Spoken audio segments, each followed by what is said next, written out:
Dear listeners, we have started working on our other two channels, Lost Relation Chronicles and Fright Chronicles. Please head over to them after this video, and please show your love by subscribing. Now let's start with the story. Rose Valley, a small town, is home to the Maple Grove Mills, a specialty supplier of natural, organic, and heirloom grain-based products. Founded in early 1900s, the mills were handed down through 3 generations of the Maple Grove family before becoming an employee-owned company in 1996. At the beginning of the 21st century, the Maple Grove Mills employed 5,000 people, providing a majority of Rose Valley's jobs, with the rest of the town's economy mostly supported by the income from those jobs. My name is Roger Richardson, and Rose Valley is where I was born and raised. You may have noticed that I didn't say it's my home, or my hometown, or any of the other things people say when they talk about places they live or used to live and have warm feelings of love or nostalgia for. And therein lies my story. My older brother Jeff and I weren't officially considered mill kids because our parents weren't employees of the Maple Grove Mills. Mom and Dad owned and operated, and Mom still owns and operates, Richardson's Garden, the town's only Chinese restaurant, across the street and a block south from City Hall. Richardson's Garden was opened in 1947 by our grandparents. Grandpa was the scion of a successful Portland restaurant family, and after he returned from service in World War II, he and my grandmother were ready to open their own place. Rather than start yet another restaurant in Portland's Chinatown, they chose Rose Valley. Why here? Because the town didn't have a Chinese restaurant, and with his fellow servicemen coming home from the Pacific Theater after being exposed to the cuisines of places like Japan, China, the Philippines, etc., Grandpa saw opportunity outside the big city. At first, the restaurant was called Richardson's Chinese and American. Grandma and Grandpa bought a downtown coffee shop from Fred and Mary Peterson, an elderly couple ready to retire, and added a selection of Cantonese dishes to the Petersons' existing menu. They held on to longtime customers by keeping everyone's favorite items, especially Mary Peterson's fried chicken, which Mary herself used to come in every Friday to make until Grandma had the recipe down. Mary's chicken is still on the dinner menu every Friday night, by the way. At first, Grandma and Grandpa lived in one of the apartments upstairs from the restaurant, but when my dad was born, the family built a tea garden and house behind the restaurant. When Grandpa passed away and Grandma retired, Mom and Dad took over running the restaurant while Jeff and I spent most of our after-school time in the house under Grandma's watchful eye. Grandma passed away when I was a senior in high school and Jeff was in his 3rd year at Portland State University. My girl next door was Kathy Henderson. Her father, Pete, was a deputy with the county sheriff, and her mother, Nancy, supplemented Pete's salary by working a few hours a day at Richardson's Garden. The Hendersons actually lived next door to our grandparents' house, not the restaurant. But since Jeff and I were at the house most afternoons after school and all day on weekends, close enough. When I was 8 and Kathy was starting the 1st grade, our parents assigned Jeff and me to walk her to and from school. One day when she got home, she told her mother, "I'm going to marry Roger when I grow up." And from that day on, nothing ever happened to convince our parents that anything different was going to happen. Kathy and I were best friends in grammar school, went steady in high school, and during my first 2 years away from home at PSU spent as many weekends and holidays as we could together. It was during one of my visits home, for Kathy's senior prom, that we gave each other our virginities. As soon as Kathy graduated high school, she showed up in Portland as a PSU freshman. In June of 2001, Jeff passed the Oregon bar, Kathy received her bachelor's in accounting. I added an MBA to the bachelor's in mechanical engineering I had received 2 years earlier, and we all came home to Rose Valley to begin our new jobs. Jeff became an associate to a local general practice attorney. Kathy signed on as a junior accountant in the Maple Grove Finance Department, and I went to work as an engineer in the Maple Grove Operations Department, which managed the company's production, quality control, packaging, and distribution. Kathy and I had been unofficially engaged ever since that day she had first declared her intention to marry me when we grew up. When we returned home, we made our engagement official, ring and all, and we tied the knot that September. In January of 2002, Pete Henderson was struck and killed by a car while assisting a stranded motorist. Soon after that, our dad was diagnosed with pancreatic cancer, and even though it was caught early, it didn't seem to respond to treatment. We lost him just after Christmas. Faced with the prospect of living alone in their houses next door to one another, our moms decided to become roommates. Mom moved in with Kathy's mom. Kathy and I moved down from our apartment over the restaurant. Jeff was living in the other one, to the house, and my cousin John from Portland moved into the apartment and became the restaurant's new chef. Our mothers insisted that Kathy and I shouldn't put off starting our family any further. I think planning for the birth of their new grandchild gave them something to keep their minds off our losses of the previous year. Our daughter Lana entered the world on October 24, 2003. She was perfect. Rose Valley had always seemed isolated from the ups and downs of the national economy. No matter what was going on in other economic sectors, people still needed what the Maple Grove mills produced. The first downturn of the 21st century was no exception to this. But soon after, another economic monster came upon the scene: unregulated mortgages. Our town wasn't a fertile field for the McMansions that grew like a fungus across much of the country. The mill's employee management board kept a tight rein on the company's growth to avoid the kind of boom and bust hiring and layoff cycles that seem to characterize employment in the modern world. And we were too far from the nearest center of growth to be a commuter bedroom community. But mortgage refinancing was another matter. Homeowners were bombarded with offers to refinance homes at amazingly low interest rates, and those who responded found their homes appraised at higher values than they had ever thought possible. Americans became enamored with the miraculous concept of using their homes as ATMs, and the citizens of Rose Valley were as susceptible to the epidemic as everyone else. In 2008, the bubble burst. America discovered that predatory lenders had targeted borrowers who could never make their payments when low rates didn't stay low, that corrupt appraisers had deliberately overvalued homes, and that banks were hiding bad loans by bundling them with good ones into securities that were knowingly being overrated. Borrowers in Rose Valley, as in the rest of America, found themselves buried in debt and their homes sinking deeper and deeper underwater.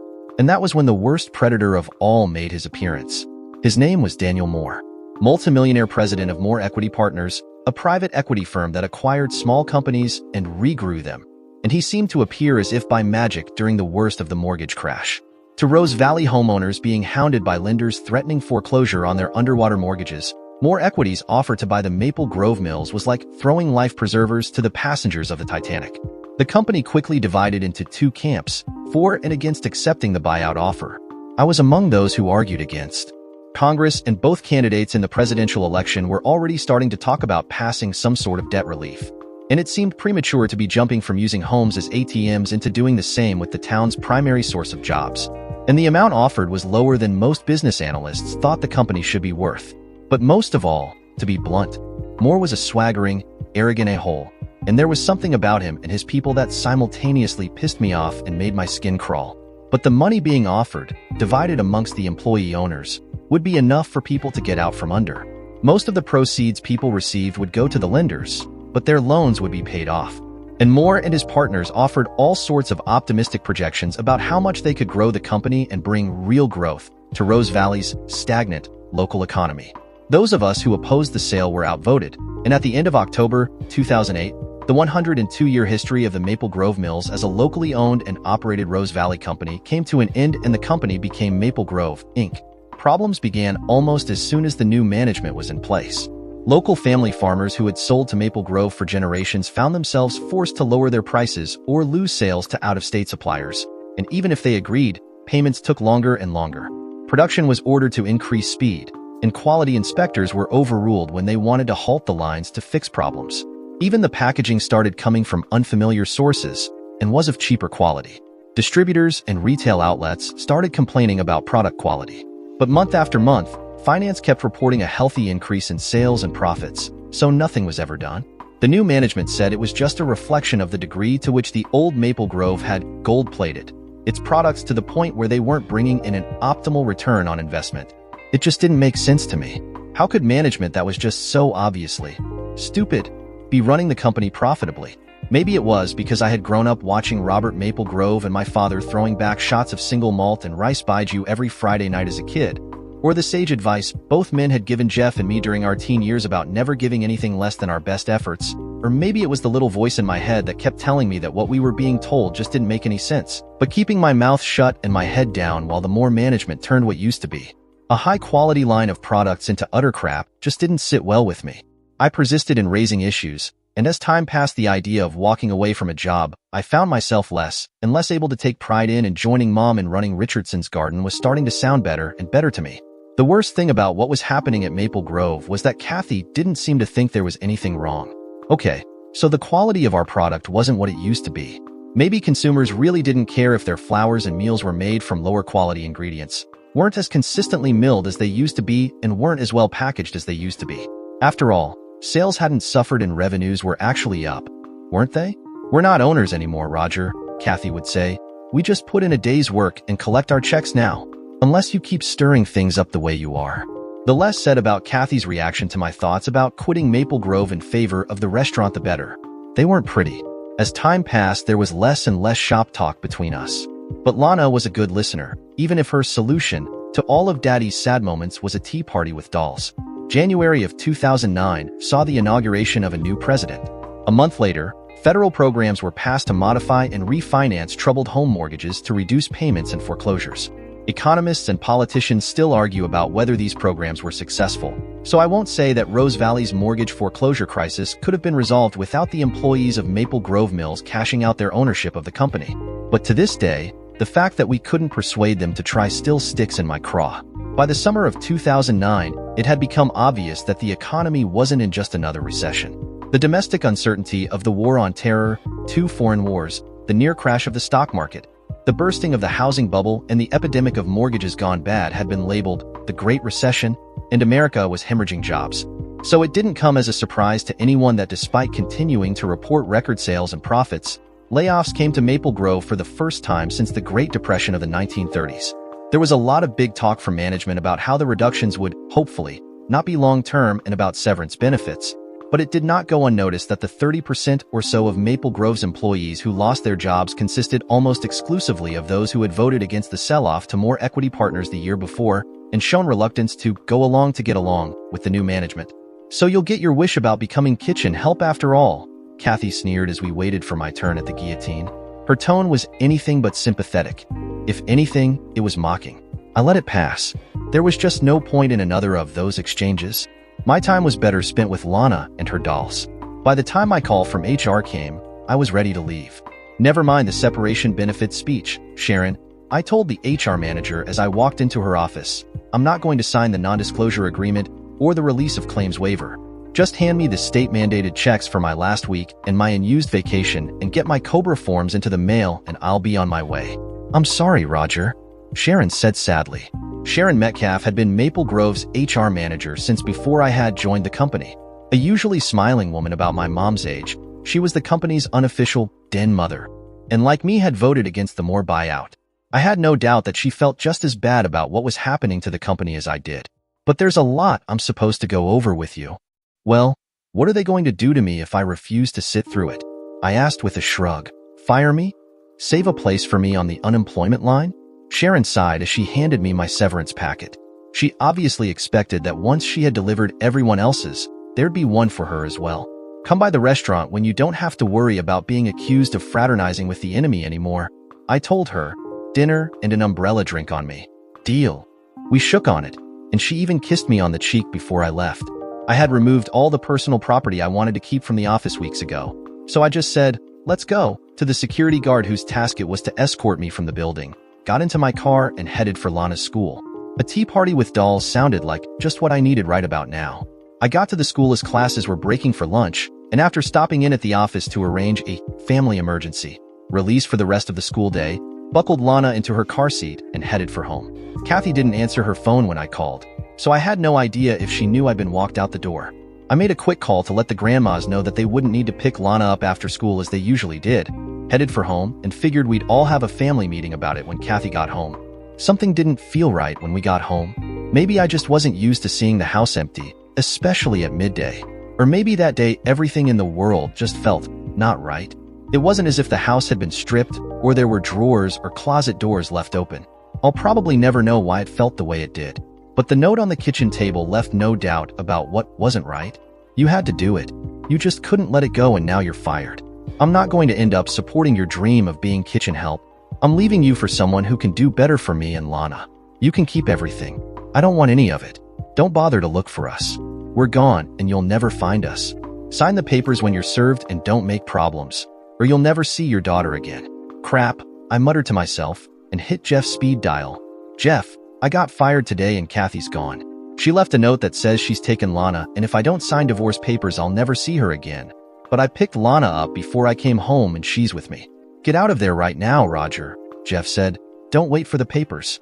You and Lana come to the office and make sure you bring that note with you. 20 minutes later, I was sitting at a conference table with Jeff and his boss, Alex Benson, while Alex's PA was keeping Lana entertained. You've thrown a monkey wrench into your wife's plan, Alex told me. You were supposed to be sitting in an exit interview while she took Lana and left, probably for somewhere out of state. Any idea who this someone who can do better is? Jeff asked. Not a clue, I said. My guess is that it's one of those out-of-town managers that Moore brought in to run the mills, but she's never mentioned any of them by name. What about her threat? Jeff asked. Can she do that? Keep Roger from seeing Lana? If she'd managed to get her out of state, maybe, Alex said, Kathy's note in his hand. But she shot herself in the foot with this. The state of Oregon, like most other states, makes custody decisions based on which parent represents the best interests of the child. Unlike some other states, however, Oregon law specifically bars basing that decision on whether the parent is the mother or the father. Is one of you the primary caregiver? We've both always worked, I replied. I drop Lana off at school every morning. One of our mothers picks her up after school, and they both look after her until we get home from work. Either of you ever abused the other, verbally or physically, or abused Lana? No, and we practically live with our family, so there's no way anything like that could happen without them knowing. Now that you've lost your job, will you have financial issues supporting a child?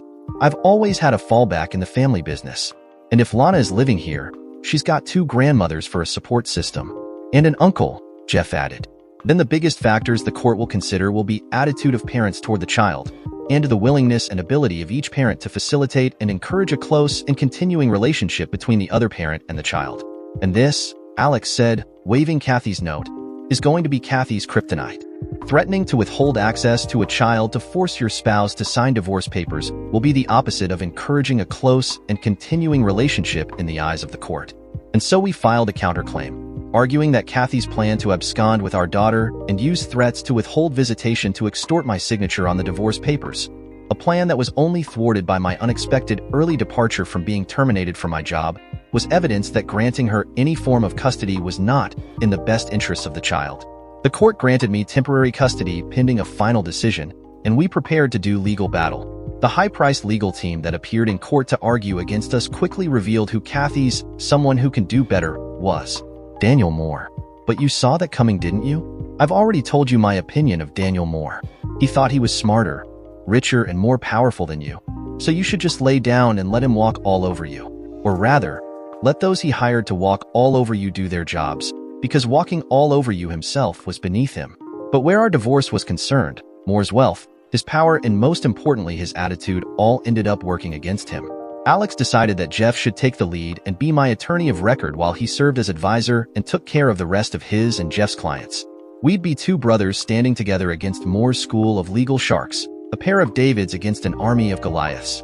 The sight of a half-dozen lawyers in $5,000 suits showing up to try to steamroll over a small-town lawyer representing a newly unemployed husband and father fighting for the daughter who was all he had left that could be taken from him rubbed the county judge in the family court the wrong way from day one.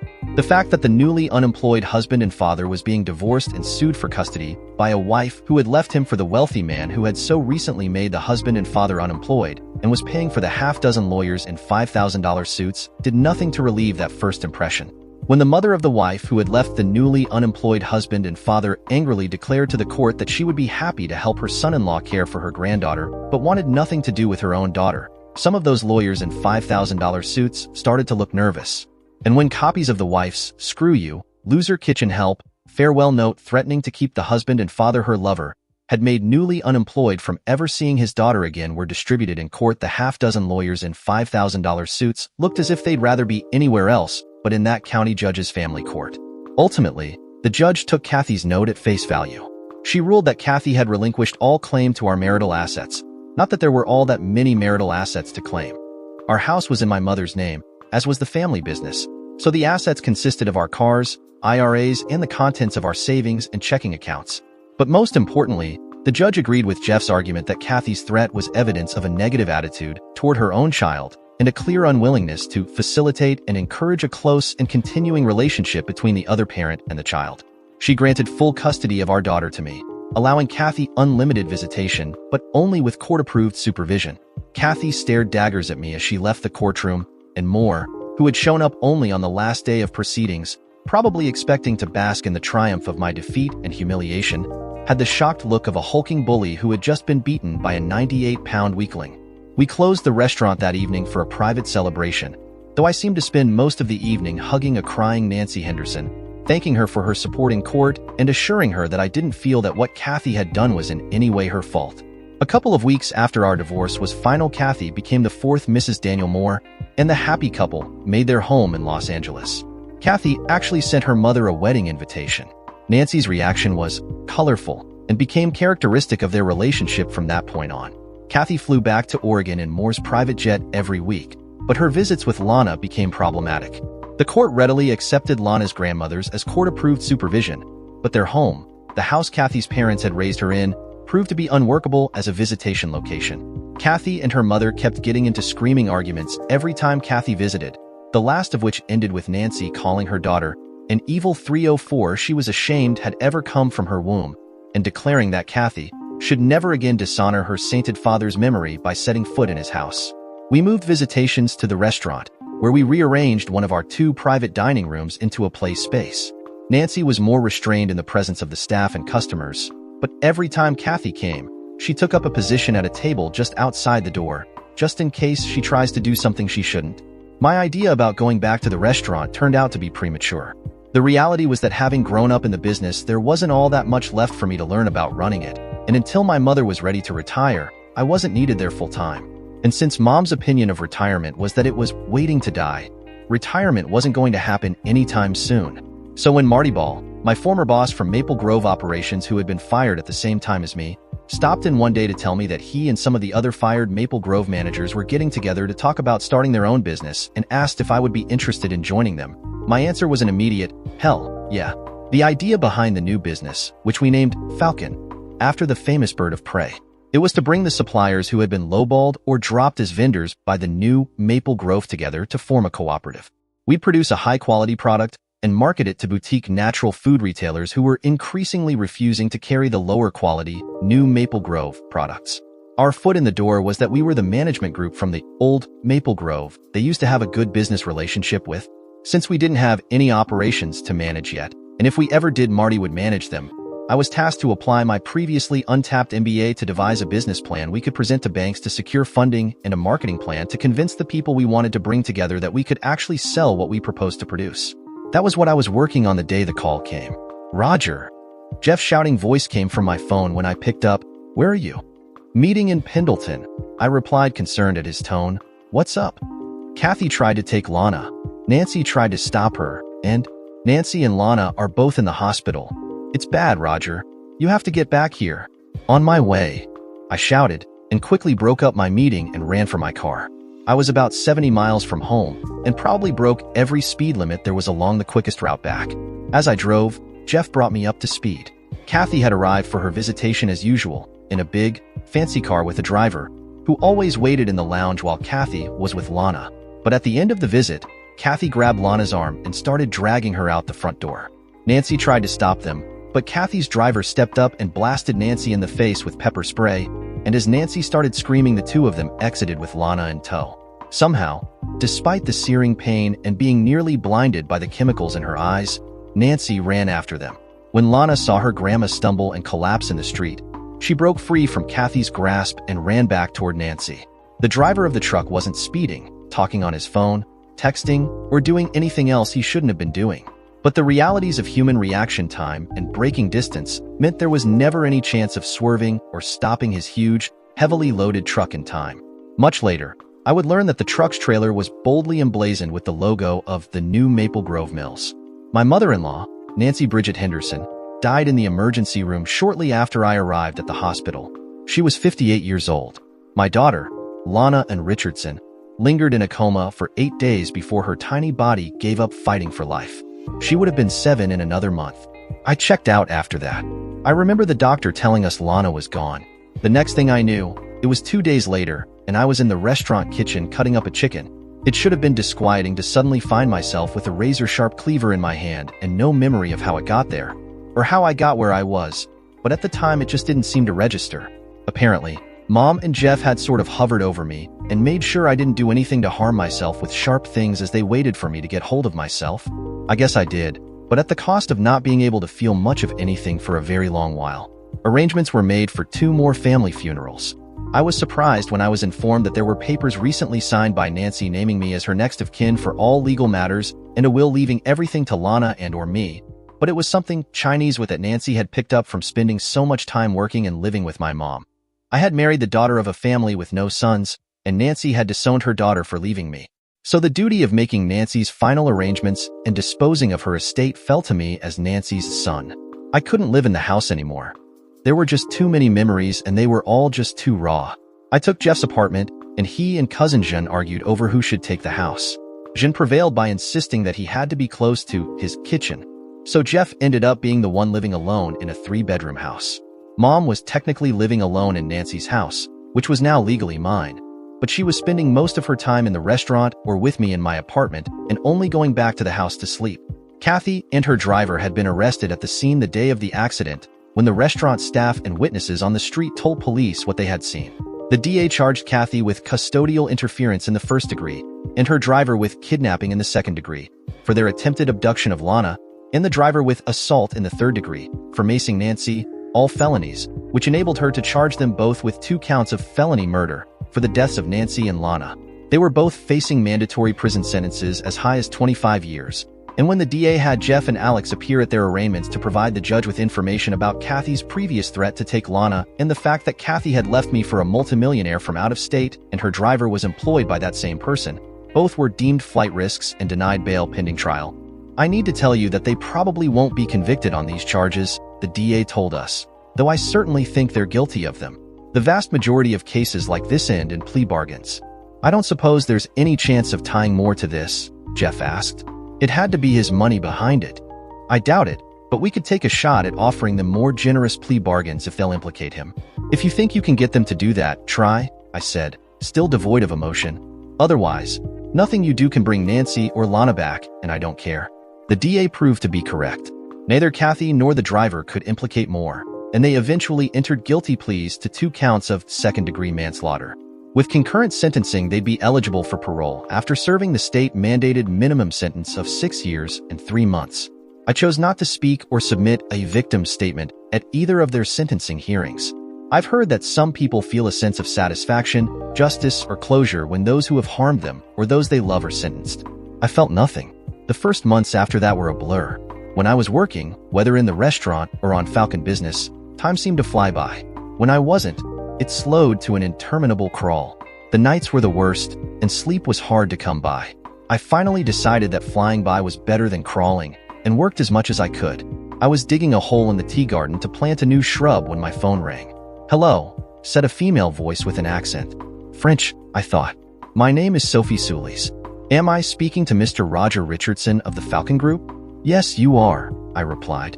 Solis, name sounded familiar. "I am calling for Mr. Eamon Solis. Mr. Solis would like to meet with you to discuss a partnership opportunity." Eamon Solis, that name I knew. Multi-billionaire Greek shipping magnate. "Well," I said, "I am not really the person you should be speaking to about a partnership with Falcon. We would prefer to discuss this with you first, for personal reasons." "Oh," I said, unable to think of anything that a billionaire Greek shipping magnate would want to talk with me about for personal reasons. There were a few moments of dead air, and then another voice came on the line. "Mr. Richardson, this is Eamon Solis. I believe we have a common interest and may be able to be of assistance to one another. Daniel Moore." Timberline Lodge is situated on the south side of Mount Hood, about 60 miles east of Portland. It was built and furnished by local artisans during the Great Depression under the sponsorship of the Works Progress Administration and dedicated September 28, 1937 by President Franklin D. Roosevelt. The lodge is a National Historic Landmark within the Mount Hood National Forest. If you saw Jack Nicholson in The Shining, the resort was the exterior of the Overlook Hotel. I checked in 3 days after the call from Eamon Solis, ostensibly needing to just get away and clear my head of my black cloud of sadness in Rose Valley. I didn't mention to anyone that I'd be meeting someone else there. There was a message waiting for me at the front desk inviting me to dinner at one of the luxury condominiums at the nearby lodge at Government Camp, and the lodge's concierge had arranged for someone to drive me there and back. Upon my arrival, I was greeted by Eamon Solis, a dapper-looking elderly gentleman. Sophie Solis, his companion, was a woman a few years older than me who bore no family resemblance whatsoever to Solis and turned out to be his daughter-in-law. They both insisted we all use first names, and we sat down to be served a sumptuous dinner. All mention of business, whatever that was going to be, was deferred until after the dishes had been cleared away.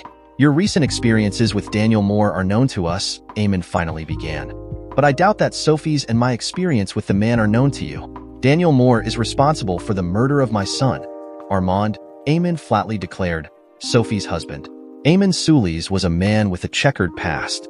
The son of a Greek fisherman who had no wish to inherit his father's life, he instead used his small fishing boat to carry cargo, almost none of it legal. In time, he owned a fleet of such boats. In more time, he owned a fleet of freighters and oil tankers. He was ambitious and ruthlessly avaricious in his pursuit of wealth, until he met and married his wife, Manon. Manon Sulis was a woman of compassion and charity. In order to win her love, Eamon had to put aside many of his ambitions and become a good man in her eyes. That meant no more illegal shipments, treating his workers, business partners, and even his competitors fairly and, eventually, dedicating his vast fortune to attempting to make amends for the worst of his past sins. He funded the Sulis Foundation, with a mission to combat poverty and exploitation, and Manon raised their son Andre to share her passion for making that mission a success. Upon Manon's death, the foundation became the Manon Sulis Foundation, and Andre was its chairman. The foundation had become involved in the affairs of San Lorenzo, a small, impoverished South American state whose government was negotiating a deal that would fund schools and hospitals for all its citizens. But the cost would be the granting of over 500,000 acres of rainforest to an energy and mining cartel that would, over the next 10 years, deforest almost all the land, turn it from an environmental treasure into a wasteland of oil fields and mining pits and displace the indigenous tribal peoples who made their homes there. It was truly a deal with the devil, but it was also the needs of the many today versus those of the few in the future. The foundation had submitted a competing proposal to fund those schools and hospitals. Not as many as the corporate land deal would provide, but enough to make the destructive land deal unnecessary. The president of the country was receptive, and Andre traveled to San Lorenzo to join him for a summit with local officials and tribal leaders. Their aircraft dropped off radar over the rainforest, and soon after the vice president assumed the presidency. The aircraft's disappearance was blamed on unidentified eco-terrorists. All discussions with the foundation were terminated without explanation. The deal with the cartel was rushed through, and another rainforest was promptly signed away into oblivion. The funder of the energy and mining cartel? More equity partners. You saw that coming too, didn't you? You believe that Daniel Moore assassinated the president of San Lorenzo and murdered your son? I certainly had a low opinion of Moore, but this was far beyond my imaginings. I believe the vice president of San Lorenzo was the person directly responsible, Eamon replied. But Moore's money was the prize that motivated him. I nodded as I recalled what Jeff had said to our county DA about Moore and the deaths of my daughter and mother-in-law. It had to be his money behind it. I was enraged, Eamon continued. I wanted to crush the life out of all of them. I considered making calls to people I know. His eyes seemed to become lifeless, and I recognized that look. I had seen it a lot in mirrors in recent months, but my Manon would not have approved. My Andre would not have approved. And I would not have approved, Sophie added. Sophie made it clear that she would not have Andre's memory sullied by violence, Eamon explained. Nor would she allow her children to be near anyone who would do so. He reached into a pocket and handed me a photograph of a boy and a girl both about my Lana's age. Little Eamon and Manon, Eamon told me. Eamon is 5, Manon is 6. If I were to yield to my baser instinct, I have every reason to believe that Sophie might never allow me to see them again. His daughter-in-law said nothing, but the resolute expression on her face told me that that might very well be true. And so we are meeting because... I asked. I had not the slightest concept where this conversation was going, since if anything I had less power to act than they did. Sophie has accepted that I must do something, Eamon explained. But she has insisted that any action I take must be within the law, and may not harm innocents. Ideally, Sophie added, I should like it to be something that might serve as a memorial to my Andre. And perhaps it might also do the same for your loved ones? She handed me a folder with what appeared to be news clippings in it. What Moore is doing to your previous employer is only the most recent of his ventures, she said. The clippings in Sophie's folder told the story of a commercial baker in Illinois. Acquired by Moore Equity Partners 6 years ago for $50 million, it had enjoyed unprecedented growth for 3 years that had Moore and his partners on the covers of Forbes and Money being hailed as regrowth geniuses, but then had suddenly gone into a massive decline along with the rest of the U.S. economy. It would soon default on its debts, and its assets would be sold for whatever its creditors could recover. More than 300 workers would be rendered jobless just in time for Thanksgiving. There are 2 other companies in conditions somewhere between this company's and your Maple Grove Mills, Sophie added. Enough to suggest a pattern, do you not think? I could see what they were suggesting. Acquire a small company, grow it fast, drain it dry, and then walk away, leaving its workers adrift and, well, screwed. Anything illegal happening here? I asked. We suspect that the company's early growth was falsified to overvalue assets that could be used to secure loans, Eamon replied. Moore purged the company's finance group shortly after acquiring it and installed his own. But that is conjecture on our part. When the company went under, Moore's people wiped all the company's financial data as they left. So there is no proof. This has already been made public, I observed. The news clippings made that obvious. So you couldn't be thinking that you'd be embarrassing Moore by revealing it. Your idea is? To rescue the companies and their employees, Sophie said. More precisely, Eamon corrected. For you to rescue the companies and their employees. Eamon's idea was for someone to step forward, save the company Moore had destroyed, and with words and actions that were diametrically opposed to everything Daniel Moore said and did, go head-to-head against him and spectacularly prove that all his pronouncements about what made a business successful in today's economy were dead wrong by outperforming every venture he was involved in. Eamon and Sophie couldn't do it publicly, either as individuals or through their business or foundation. It would just look like super rich people playing games with companies. But having it be someone who had already taken Moore on and won, for example in a divorce and child custody case that had pitted a small-town David against a half-dozen of Moore's legal Goliaths in $5,000 suits, would get people's attention. You're assuming that we can actually succeed at this. You and your associates are already assuming that a new business producing quality products with integrity can succeed in the shadow of one that no longer does, Eamon pointed out. Otherwise, you would not be attempting to start one. What we are proposing is to provide you the necessary resources to do this using the assets and the workers of a previously existing one. And if we're wrong and the company loses money again, it will have the opposite effect to what you want, I observed. The company will not lose money, Eamon replied. We will ensure that it does not. Isn't that what Moore did? I asked pointedly, faking the profits? No, Sophie said. We will not be faking profits. The money will really be there. For how long? As long as it takes to destroy Moore's credibility, Eamon promised. And for you and your associates to have every opportunity to prove your business principles. And this is acceptable to you? I asked Sophie, remembering the moral restrictions she had put on Eamon. We would do nothing illegal, and no innocent people will suffer because of what we do, Eamon pointed out. Investors underwriting business ventures that may not succeed is a common practice, though admittedly we will be taking it to absurd lengths. Even if you eventually fail, hundreds of workers will have their lost jobs back for several years, and we will fund a generous, soft landing for them. So yes, it is within the limits Sophie has set. I'll have to lay this out fully for my associates, I finally declared. There can't be anything held back from them. There were 4 of us in the Falcon Group. Marty Ball, my former manager in Maple Grove operations, Lucy Armstrong, who used to be Kathy's manager in finance, Dennis McCoy, formerly the Maple Grove technology manager, and me. We hadn't determined yet what my role in the company might be, other than the person writing the business and marketing plans. We had also asked Jeff and Alex to sit in, since it was expected that if we ever did become a real business, they would be handling our legal affairs. We were sitting at the big round table at the back of the restaurant, reviewing copies of the proposal I had brought back with me from Timberline and trying not to get them stained with soy sauce and chili oil from the working dinner we were sharing. Wow, Marty said. Just wow. Second that, Lucy said. Dennis nodded. He had just taken a bite of one of Jean's new deep-fried creations that I had yet to sample or figure out a cute menu name for. Is this legal? Lucy asked. Not in a publicly traded company, Alex mused. But when you're privately owned, the rules are different. As long as you're not making false claims, especially to lenders or investors, Sully's is right, it's legal. It does seem to answer the question of what your role in Falcon would be, Roger, Marty observed. Yeah, I agreed. Figurehead frontman. Clay pigeon and sitting duck, Jeff grumbled. If Sully's is right about what happened to his son. There is that, Marty conceded. But I was thinking that Roger is doing our business and marketing plans, and we still don't have anyone heading up either business development or sales and marketing. I figured Roger would run both of those, Dennis said with a shrug. At least until we got big enough to need 2 people for them.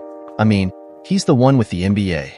But that was for a startup cooperative, Lucy asked. Would it scale up for something like this?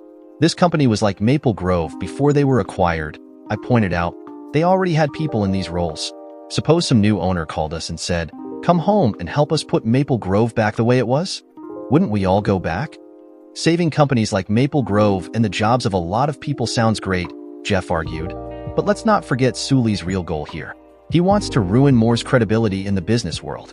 You've all experienced what Moore's capable of when people he sees as his peasants do anything more than disagree with him at the office. What's he going to do if this scheme works and he starts seeing the four of you as a threat? Especially you, Roger. You're the one Sully's wants standing in the spotlight while he keeps himself and his family safe in the shadows. A pause settled over the table. Jeff had left it unsaid, but it was no secret to anyone there that he suspected that what had happened to Lana and Nancy hadn't been entirely accidental, even before hearing about Eamon's son and the president of San Lawrence. I guess that Jeff was seeing Sully's as just another filthy rich a-hole looking for people he could use for his own ends. Of course we said yes. Otherwise, I wouldn't be telling you this story. We did address the concerns that had been raised during that first dinner in a counter-proposal, and the four of us, plus Jeff and Alex, made the trek to Mount Hood again to meet with Eamon and Sophie Sully's to hammer out the details. Falcon Associates was formed as a New Mexico anonymous LLC. Why New Mexico? Because it's the one state where a truly anonymous LLC can be formed, with the identities of the owners not revealed even to the state government. Jeff and Alex would continue to represent Dan, Lucy, Dennis, and me as our personal attorneys, while the New Mexico attorney, an old friend of Alex's who had no other ties to any of us, would serve as corporate counsel. The four of us held 50% of the LLC while Eamon and Sophie held the other 50%, ensuring that neither we nor they held a controlling majority, and the four of us signed a mutual agreement that we would not vote on anything unless we could do it as a unified block.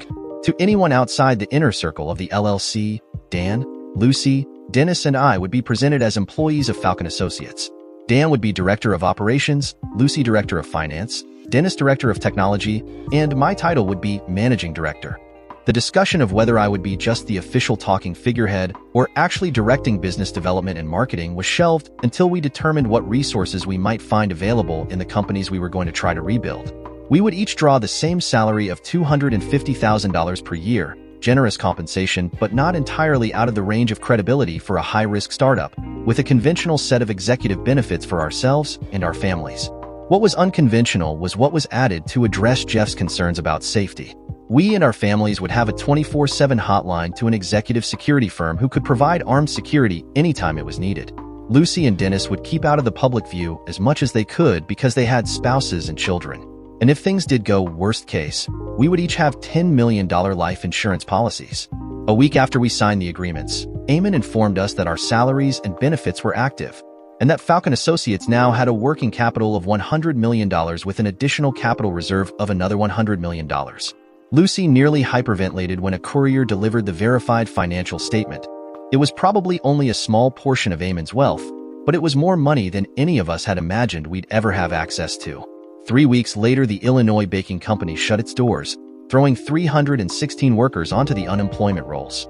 The bankruptcy trustee would begin entertaining offers for the company's assets within the next 30 days.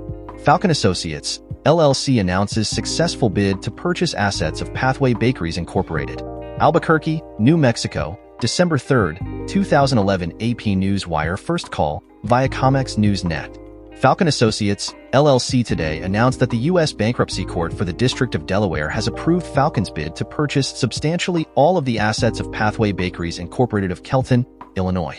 Under the terms of the asset purchase agreement, Falcon will acquire substantially all of the assets of Pathway for approximately $28 million. The transaction is expected to close no later than December 15, 2011.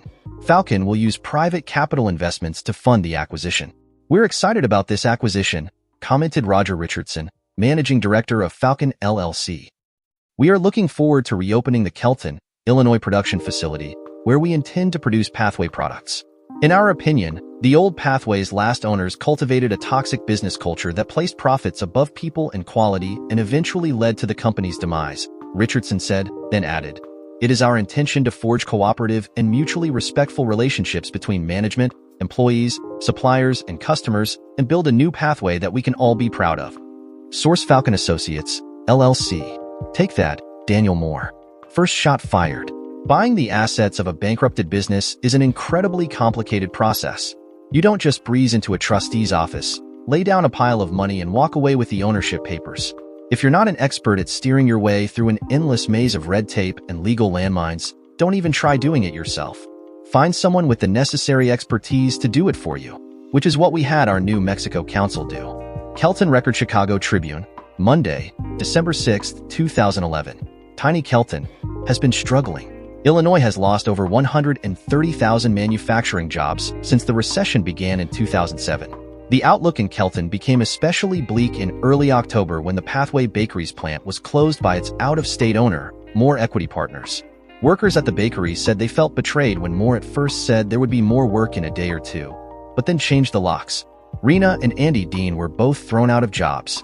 They just kept taking and taking until there was nothing left to take, Rena said. And they didn't care that they were putting 300 people out of work. How can they do that? Andy added, this was a good company, a good place to work. They come in from nowhere and destroy it. How can you destroy people's lives just to make a profit? And with Christmas now only 3 weeks away, some 300-plus Kelton families are looking at bleak holidays after nearly 2 months of unemployment. This week, displaced Pathway workers learned that the shuttered plant that used to be their place of work had been acquired by another private equity firm, Falcon Associates, LLC of Albuquerque, New Mexico. Falcon has said it intends to reopen the plant and will hold a public meeting in the Kelton High School auditorium at 7 p.m. on Friday, December 10th, to present their plans to the community. Showtime, Dan said as he handed me a bottle of water. You ready? Prepared, I said nervously as I looked out through the curtain. Don't know about ready. The Kelton High School auditorium had 600 seats. Every seat was filled. The sides and back were packed, and it looked as if there were people overflowing into the halls outside. The seats had been reserved for former Pathway employees, and each had been handed an envelope with his or her name on it and asked not to open it until told to. We had brought 316 envelopes, one for every person on the list of employees who had lost their jobs the previous month, and every single one had been claimed. Looks like some of them brought their families with them, I observed. Most of them, I think, Dan agreed. And invited their relatives from the Chicago Tribune and CNN, too. I groaned. Well, we wanted to make a splash, didn't we? What do you think? I asked, go out through the curtain or walk on from the side of the stage. Curtain feels like I'm a big star trying to make an entrance. Seems like something more would do. Sighed. Dan agreed, definitely sighed. There's a podium out there, I noticed. I'm not going to stand behind that and lecture them. I took a last swig from the water bottle and we headed out onto the stage. The podium had a microphone on it, thankfully a wireless one. So I pulled it off its socket and walked up to the front of the stage. Hello, everyone, I said, and thank you all for coming tonight. I'm Roger Richardson, Managing Director of Falcon, and this is Marty Ball, our Director of Operations. Those of you who previously worked for Pathway Inc. were given envelopes when you arrived. Would you please open yours now? We waited while envelopes were torn open all around the auditorium, and the enclosed letters with their attached bits of plastic were withdrawn and examined. Then there was the sound of gasps, and even a few shrieks as people read the title on the letters and realized what they were holding. Hiring letters. We wish we could call you all in to work in time for Christmas, I explained. But the reality is that between the way previous management neglected equipment and facilities and the fact that the plant has now been closed for almost 2 months, there's a lot of work that needs to be done to bring Pathway back online. Another dig at more there. We've staged the report-to-work schedule in 2-week intervals over the next 2 months. If your letter says you're in the first hiring round, the main gate and building 1 will be open Monday morning at 8 o'clock. There was a round of applause and cheers from the audience. Health insurance benefits for everyone went back online at noon today. If you haven't sent your COBRA papers in yet, there's no need to. Another cheer. Direct deposit of pay will resume right after the new year. All salaries and seniorities will be preserved. Attached to your rehire letters are Visa debit cards. Each of these cards has been preloaded with $1,500. They're activated by going to the website or calling the toll-free number on the letter and entering your social security numbers. We hope this will help make the holiday and the rest of the year a little brighter for everyone. There were gasps and scattered, "Oh my gods," and the audience sat stunned for a few moments, then burst into a huge round of cheers and applause. Some actually cried. There's a buffet in the gym, I said to complete my remarks. Please join us and enjoy. Thank you again for coming, and welcome to what we hope will be a much better Pathway than the one you knew at the beginning of this year. Yeah, I couldn't resist taking one more little poke there. The official meeting was followed by interviews with various reporters. Mostly, I just expressed the same views we had previously based our nascent grain cooperative proposals on as I talked about how the new Pathway would succeed on high quality, integrity, and just doing the right thing. and took advantage of every opportunity to point out how Pathway's previous owners had not. We spent the remainder of the evening meeting and shaking hands with our soon-to-be new employees and their families. I looked into the eyes of people who just a few weeks ago had been looking at a hopeless future and saw hope. I hadn't seen much of that lately. I wanted to see more. You think any of this is getting back to more? Marty asked as we headed for our hotel. Not a clue, I admitted.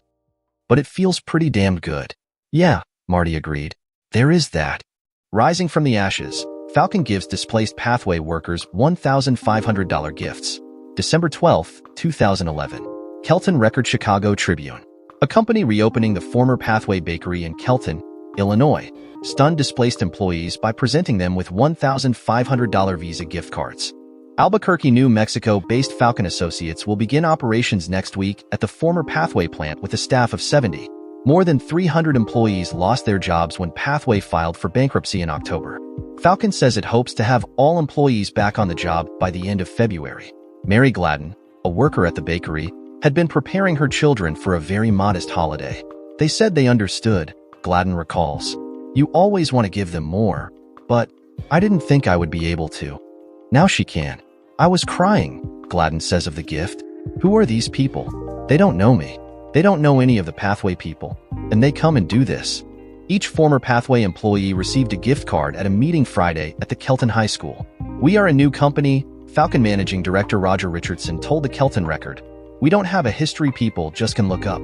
These are the folks we're depending on for our future success. They suffered a lot under the old Pathways owners, and we want them to know that we are not the same as the people who did that to them. Falcon Associates, LLC's debut in the business world made a splash nationwide when it was picked up by AP and Reuters. Cell phone videos taken by some of the Pathway people who attended the meeting were posted to YouTube and Facebook, and one of them was used in a CNN report. The last week of December was full of catchy headlines. Pathway rises from the ashes. Santa comes to Kelton. Miracle on Kelton Boulevard. Someone labeled a photo of me, the new George Bailey. Best of all were the side stories about the fall of the old Pathway, the shuttering of its plants and how its former workers were facing a Christmas without jobs or health insurance until Falcon came along. Illustrated with the face of Daniel Moore labeled, Mr. Potter, Ebenezer Moore, and my personal favorite, Scrooge McMoore. Inevitably, the media focus became, who are these people? Searching for information about us turned up the usual social media and professional credentials for all of us. In the story of my divorce from Kathy, her marriage to Daniel Moore, and the events leading to the deaths of Lana and Nancy, I declined all requests to discuss my personal tragedy with interviewers, but we had made me the face of Falcon, knowing that someone would dig the story out on their own and run it anyway. And how could they not? It was an irresistible real-life soap opera. Arrogant millionaire takes over small town's biggest employer and fires a third of its hapless workers. Arrogant millionaire seduces and steals the pretty young wife of one of the hapless fired workers. Arrogant millionaire and the faithless pretty young wife go to divorce court and try to steal the hapless fired worker's little girl from him and fail. Their army of high-priced lawyers in $5,000 suits defeated by a small-town country lawyer who was the fiercely protective older brother of the hapless fired worker. The faithless pretty young ex-wife of the hapless fired worker tries to kidnap their little girl and ends up getting both her daughter and her own mother killed. Run down by one of her new husband's trucks, a lumbering symbol of the wealthy running roughshod over the little people who stand in the path of what they covet. Instead of crumbling under the heavy weight of this loss, the hapless fired worker joins with other hapless fired workers to start a new company, and 6 months later they come to the rescue of another company's hapless fired workers who were thrown out of work by the same arrogant millionaire and hand out $1,500 gift cards, bringing them hope for the coming year and saving Christmas for them all. You can't make this shit up. Some of the stories were hard to watch. Especially difficult was the human interest story that started in front of the Maple Grove Mills plant, then moved to the front gate of the Coffee Creek Correctional Facility in Wilsonville where Kathy was serving her sentence for manslaughter, and finally ended standing on the spot in front of Richardson's garden where Lana and Nancy were run down. I had to turn it off when the reporter went snooping around inside the restaurant and showed the little family altar in the back where Mom burns incense in front of little framed photos of my grandparents, Dad, Lana, and Nancy.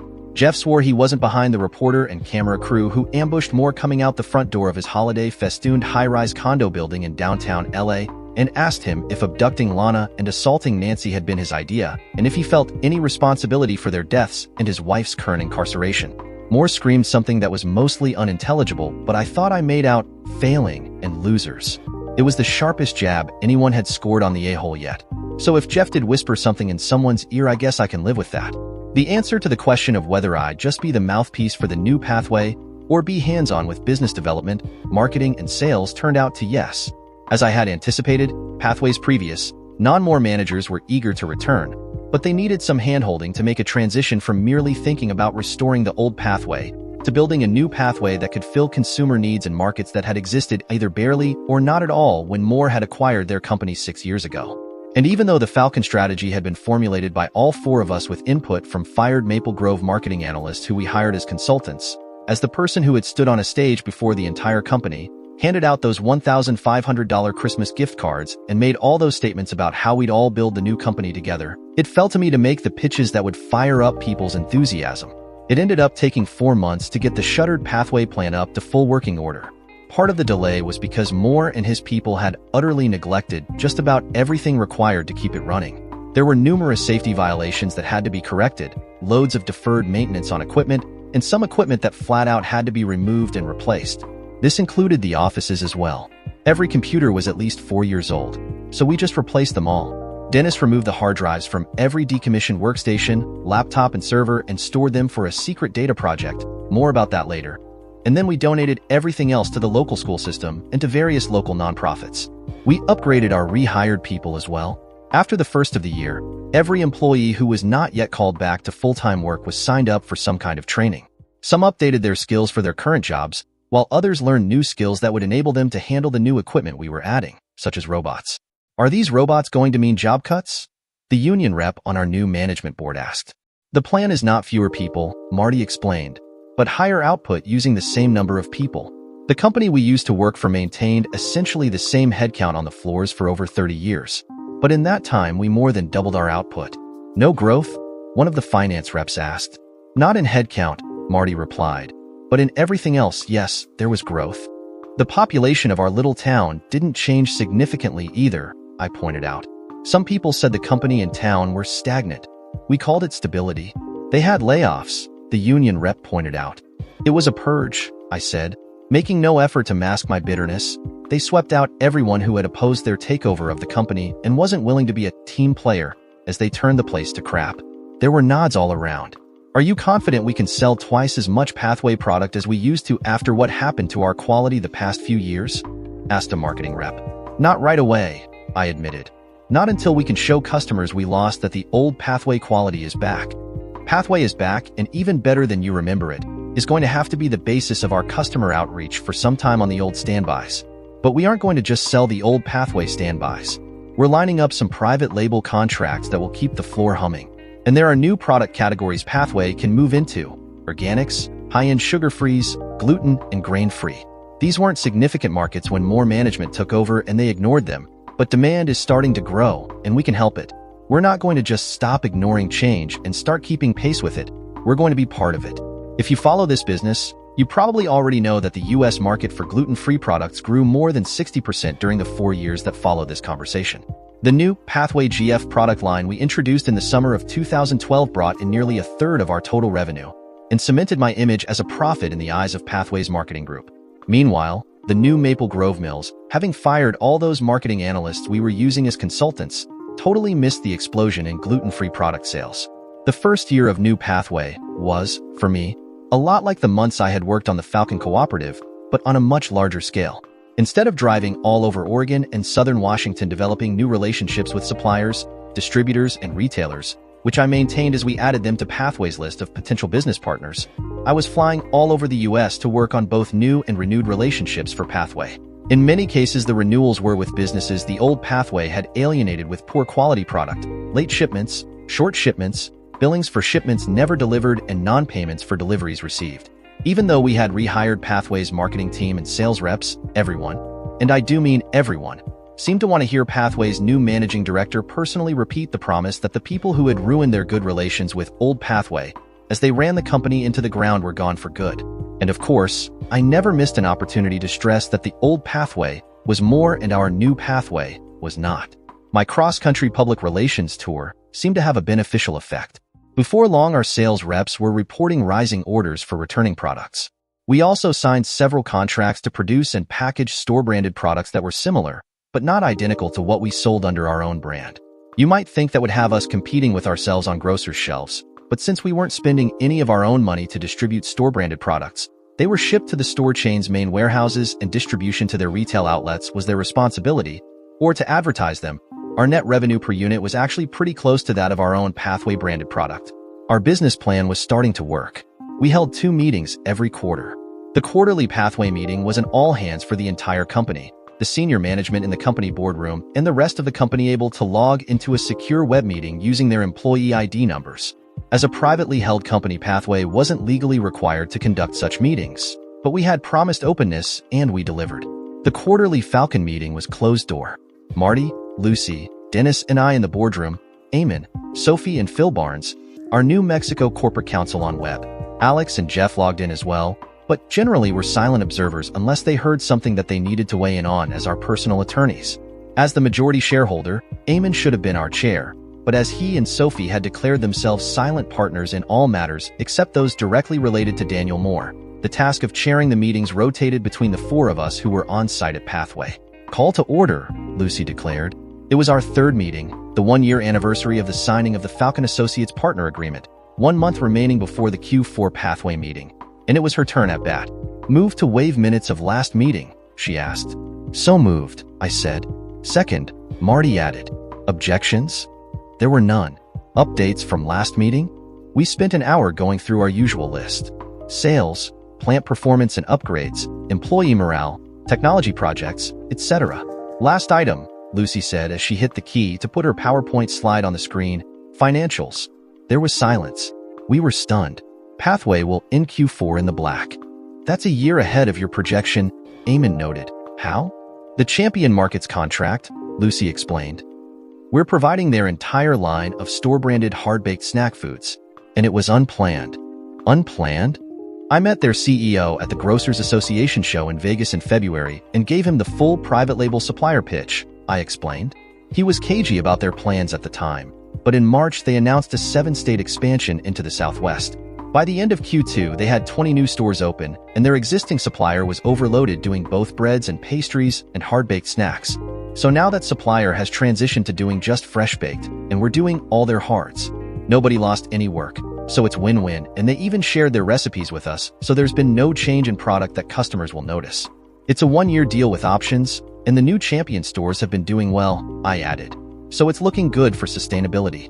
The new Pathway's first holiday party was December 21st, 2012, our last working day of the year. The company provided the basics: turkey, ham, mashed potatoes, salad, soft drinks, and some desserts. Everybody was invited to bring potluck dishes, and just about everybody did. Families and children were invited. Someone dressed up as Santa, no, not me, and we used the projector in the conference room to screen "It's a Wonderful Life." While no adults were looking, I taught some of the younger kids that Mr. Potter's first name was Daniel. Never miss an opportunity. After the gift exchange, everyone was told not to spend more than $20 and gag gifts were encouraged. We did a drawing with some better stuff as prizes, then brought out takeout containers so people could divide up what was left of the company-supplied food. We had brought in a lot. And it was time to bid everyone farewell until next year.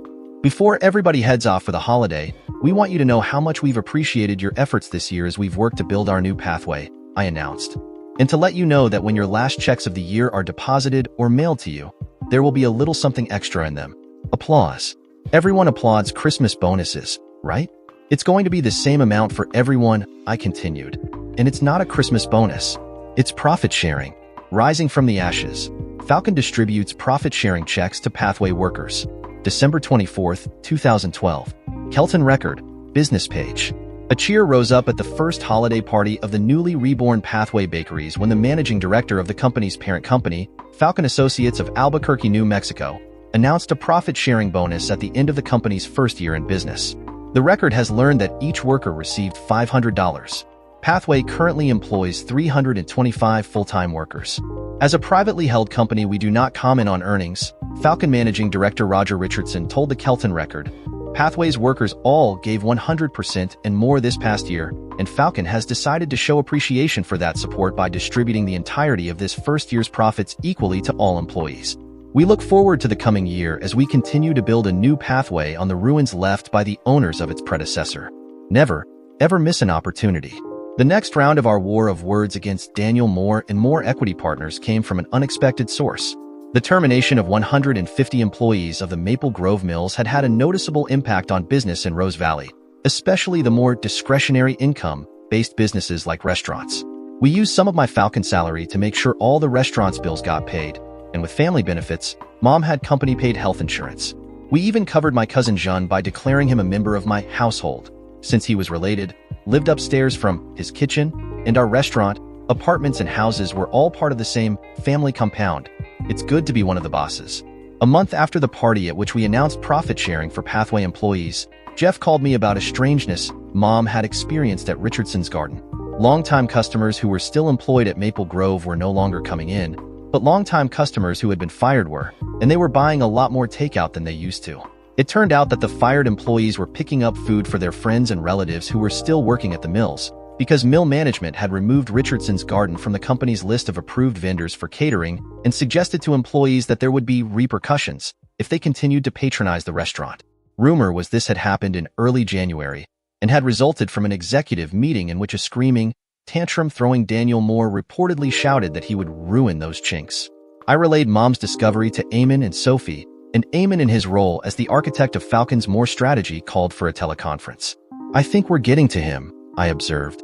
"Yeah," Jeff agreed. "I would not want to unduly frighten anyone," Eamon said. "But if Moore has targeted your mother's business, perhaps it's time to talk about security?" Gray Bear Security had a knack for dispatching people with multiple skill sets, and unlike the obvious men in black types you typically see escorting heads of state or corporate CEOs, they fit right in with their surroundings and became invisible. They didn't just pose as what they appeared to be, they actually were what they appeared to be, with the added dimension of being trained to be very effective bodyguards if the need arose. Richardson's Garden hired a new waiter for the restaurant. He also started driving for Mom, so she wouldn't have to waste her time looking for parking. He was a polite fellow by the name of Duke, pronounced Duke, Lee, no relation to us, who was actually several years older than he appeared to be and was a retired Navy Chief Petty Officer with experience running the galley on a nuclear attack submarine. According to Mom, Duke was a very good waiter and driver. He moved into a spare room in Mom's house so he'd be there if she fell and couldn't get up. Eamon made some phone calls, and a TV chef whose show traveled the country visiting eateries in small-town America came to Rose Valley.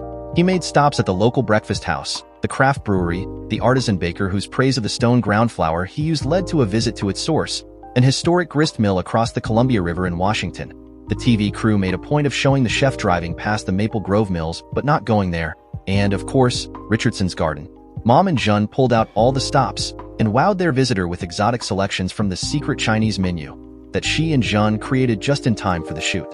The show made Rose Garden a minor gourmet dining destination, and the out-of-towner traffic made up for a lot of the business loss due to the Maple Grove purge.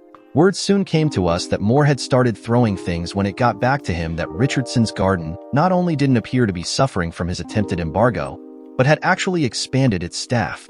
Alex and Jeff hired a new paralegal for their office, a deputy from another county who was laid off when its voters chose not to approve a bond and was working security while studying law part-time. The company had tuition benefits. She was renting a room in the home of Alex and his wife Chris, who were empty nesters, and she and Alex drove to and from work together, stopping along the way to pick up or drop off Jeff to save on gas. Marty, Lucy, and Dennis decided to forego full-time security in the absence of overt signs of danger, but a new person was added to the Pathway Security Department and assigned to a station near the executive offices, and the Armstrong and McCoy families hired a nanny who split her workday between the two families and drove all their children to and from school because of how busy Lucy and Dennis were working out of their homes. And I hired an executive assistant. Rebecca Sullivan was a former Navy NCO who had been assigned to Naval Station Norfolk when a superior officer started making inappropriate advances. She attempted to deal with the situation through channels. He attempted to put her in her place, and she had put him in his place, which turned out to be a bed in the Naval Medical Center in Portsmouth. There was talk of a court-martial for assaulting a superior officer, which led to talk of press conferences and lawsuits for sexual harassment and attempted sexual assault, which led to 2 discharges. Hers had been honorable, his somewhat less than. Her slightly evil look of satisfaction when she recounted her story to Marty and me told us that we had similar attitudes about people who try to abuse positions of power.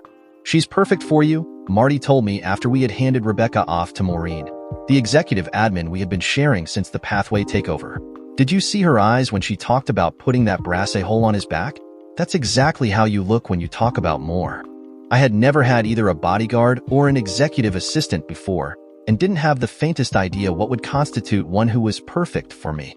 But everyone who dealt with Rebecca was impressed by the way she handled the executive assistant part of her job. I wasn't especially eager to find out how good a bodyguard she was. Rebecca and Dave Simpson, the new executive office guard, each moved into one-bedroom condos, which they said were more than enough for their needs, in the same complex where Marty and I were each leasing a two-bedroom unit. Marty and Dave hung out together a lot off hours and ride-shared to and from work, and while Rebecca and I didn't pal around, outside of the office, we did also share rides, and yes, we told everyone it was to save on gas. Rebecca's arrival also solved another staffing issue for us. Maureen, the executive admin who had been supporting both Marty and me, had previously worked for Pathway's harried general manager, who had developed serious health issues fighting to keep Pathway from failing under Moore's destructive reign and had chosen to take pension rather than returning. Marty had been seeing a woman he'd met in Kelton for some time and was now calling Kelton home, and our consensus was that he should become the Pathway general manager. So Maureen should rightly have been working solely for Marty, and I really did need someone to support me on the many cross-country expeditions that constituted more than two-thirds of my duties as managing director of Falcon Associates, and who knew what was really going on behind the scenes. "How much do you know about what we do here?" I asked her. "Not very much about Pathway," she replied. "About Falcon, everything." "Everything?" "Grey Bear Security is a subsidiary of Global Maritime Protection Services," she explained, "which is owned by the Sulis Shipping Group." Of course. I should have seen that coming, shouldn't I? The rest of Q1 2013 was uneventful. Financials continued to improve each month, and if we could maintain this pace, we'd be a $10 million company by the end of the year. That may sound like phenomenal growth, but you have to consider that the old Pathway had been a $10 million company before Moore denylated. So all we were really doing was a decent job of restoring what Moore had ruined, and we had spent some $60 million to get there. But as far as accomplishing our other mission, the biggest result we could point to so far was getting Daniel Moore angry enough to enact a failed embargo on a Chinese restaurant in a small Oregon town. We would need to take things to a new level. That opportunity was soon presented to us. Westover Foods Incorporated, Phil Barnes said as we looked at the slide he'd put up at our Q1 Falcon meeting, maker of Marvel Bread and Happy Brand snack cakes. Its management has been sucking money out of it while staving off bankruptcy, mostly by squeezing concessions out of their employee union in exchange for promising to maintain the pension fund. This month, they reneged on the pension fund, which violates their contract. If the union refuses to accept contract changes, the company will go under, but they'll have their pension fund. If they accept, the company will go under anyway, and then they'll have no pension fund. Bankruptcy sounds inevitable, Lucy said. Union members voted down a new contract by 92% last week, Phil confirmed. There are two asset acquisition bids in, one on Happy and one on Marvel, Phil noted. The Happy bidder is from a global conglomerate and is $680 million. That one's a done deal. The Marvel bid is $30 million. The sole bidder is More Equity Partners. Can't imagine the union will like that, Dennis said. They don't, Phil agreed, which is why they approached me with an overture to Falcon. They like what you're doing with Pathway. If you do the same with Marvel, they'll make significant concessions on compensation until the new company's on its feet. And they'll have their pension fund money from Westover, Lucy added. Bidding against Moore would definitely take things to a new level, I commented. Do we know what it would take to outbid Moore? Eamon asked.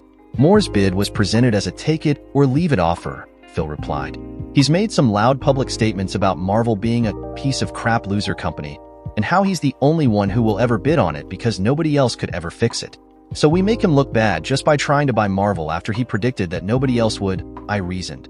And even if we don't outbid him, we make him go back on his take-it-or-leave-it ultimatum and spend more money to buy it. The question is, if we do buy it, are we positioned to save another company? Falcon Associates, LLC purchases assets of Marvel Bread from Westover Foods. Albuquerque, New Mexico, April 9, 2013 Food Business News. Falcon Associates, LLC, Albuquerque, New Mexico, DBA Pathway Bakeries of Kelton, Illinois, has emerged as the buyer for a number of the Marvel Bread Company assets of Westover Foods, Inc., according to a January 28 filing in the U.S. Bankruptcy Court for the Southern District of New York. Under the agreement, Falcon will pay $43.85 million in cash for the Marvel Bread Companies, Marvel, Pioneer Trail, Montana Heritage and Sika Sourdough brands, 4 baking plants, 11 depots, and other assets. The 5 baking plants are located in Portland, Oregon, Spokane, Washington, Billings, Montana, and Anchorage, Alaska. The 11 depots are located in Portland, Oregon, Haben, Idaho Falls, Montpelier, Pocatello, and Twin Falls, Idaho, Billings, Montana, Bismarck, North Dakota, and Spokane, Everett, and Tacoma, Washington. The acquisition of Westover Foods Marvel Bread Company assets will enable us to expand the distribution of Pathway Bakery's brand products into the Pacific Northwest, and to add new lines of fresh baked products to the existing Pathway family of products and expand their current Northwest distribution to the Midwest region, Falcon Managing Director Roger Richardson told Food Business News. We welcome the employees of Marvel Bread to Falcon. A week after the Q1 Pathway meeting, we flew into Portland to conduct the first all-employee meeting of the new Marvel Bread. Gray Bear Security made all our travel and hotel arrangements. There was some joking about the legend that certain executives of the Coca-Cola bottling company are not allowed to travel together in order to safeguard the secret Coca-Cola formula. It's not true, by the way. But a limo was more convenient than the 5 of us lugging our own baggage and hoping that a rental car company wouldn't lose our reservation. So when we deplaned and exited the security perimeter at Portland International, we were met by a couple of men in black types. One of them collected our baggage claim stubs and went off with a skycap to collect our luggage, while the other escorted us to a sinister-looking black SUV that turned out to be rather luxuriously appointed inside. And once we and our bags had been loaded, we were off to our hotel. The Marvel meetings were a different affair from our dramatic Pathway debut. Westover had obtained permission from its bankruptcy court to liquidate assets without having to shut down all its plants, not because they cared a whit about their workers, but because the facilities and equipment would be worth more if maintained in good working order instead of being idled. And the unions had been the one to initiate our involvement in the first place, so they had a pretty good idea what we were going to say to them about the value of quality products and business integrity. They just wanted to look us in the eyes as we said it. Half of Marvel's 430 workers were able to do that in person in a meeting hall in Portland. The other half did it over video conferencing in their workplaces in Alaska, Idaho, Montana, and Washington. We delivered our prepared remarks and handily fielded questions about our current success with Pathway and our plans to have both Marvel and Pathway products being distributed in all the market areas served by both. But I think the thing that confirmed success in my mind was the reaction from the employees when I told them that the 4 of us had grown up in Oregon eating Marvel's Pioneer Trail honey butter bread, and we were going to do everything humanly possible to make sure it never went away. We spent the rest of the day meeting with the department managers of the Portland plant. Then it was back into the air for a whirlwind tour of the Anchorage, Spokane, and Billings plants to meet with their managers and staff. Marty returned to Kelton at the end of the week, and the rest of us flew back to Portland, where we were picked up again by our rolling palace for the trip south to Rose Valley. Lucy and Dennis telecommuted from Rose Valley, flying into Illinois for a few days every couple of weeks to meet with the Pathway managers who reported to them, and were happy to be going home. Me? Not so much. Mom and I talked just about every day over Skype, but my extended time out of state had made me realize that even before Pathway, I had been spending as much time as I could on the road for our grain cooperative startup, because whenever I was in Rose Valley, I started to sink into my memories of all the bad things that had happened there. And every visit back seemed like another plunge into the abyss. My hope for this visit was that bringing my executive assistant and a lot of Marvel-related work with me would keep my mind focused on the present. Spend time with family, work, keep busy. I wondered what Mom's reaction would be when Rebecca insisted on using the second bedroom in my apartment over the restaurant, but I guess Rebecca was sufficiently businesslike that the idea of anything other than business happening never occurred to Mom. Or maybe Mom just decided that after what had happened with Kathy, a new woman sharing my space might just be a good thing. If you and my mother were thinking Rebecca and I were going to end up sleeping together, you were right. But, as the saying goes, it wasn't what you were thinking. I woke up to the unfamiliar feeling of a warm body pressed against mine. I sat up with a start and realized Rebecca was lying next to me. Rebecca? I was under the covers, in my underwear. She was on top of the covers, fully dressed in a t-shirt and sweatpants. "Morning," Rebecca said with a yawn. "What are you doing here?" "I heard you cry out during the night," she explained, shaking her head to get her hair out of her face. "You were shouting your daughter's name, then your ex-wife's name. I grabbed on and held you until it passed. Then you did it all over again, and I figured I should just stay with you." She motioned toward the nightstand on her side of the bed, where her holstered gun was resting. I remembered. Rebecca was using my second bedroom, so she could be close by, just in case. "I was back in the hospital," I explained. "My daughter was in a coma, surrounded by all those machines, with tubes in her arms and all over her face. Alarms kept going off. People kept running in and making me wait outside the room. It happened over and over again, and then the doctor came and told me she was gone. Has this happened before? She asked. The dream, yes, I admitted. It happens a lot. Don't know about the shouting. There's never been anyone with me when it happened. The worst is when I couldn't say it. Here, she asked. I nodded. It wasn't just a dream, Rebecca said. It was more like some kind of panic attack.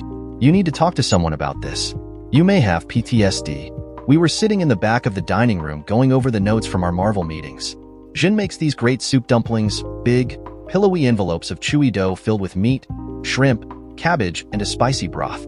Keep your oatmeal, your meatloaf, and your mac and cheese. This is comfort food. Rebecca looked across the table at me, as if she was trying to decide whether to say what was on her mind and just couldn't decide. How do you do this? She finally asked. No idea, I said in between bites. This is Jean's recipe. No, I mean this, she said, gesturing at a video of one of the meetings that was playing on her laptop screen.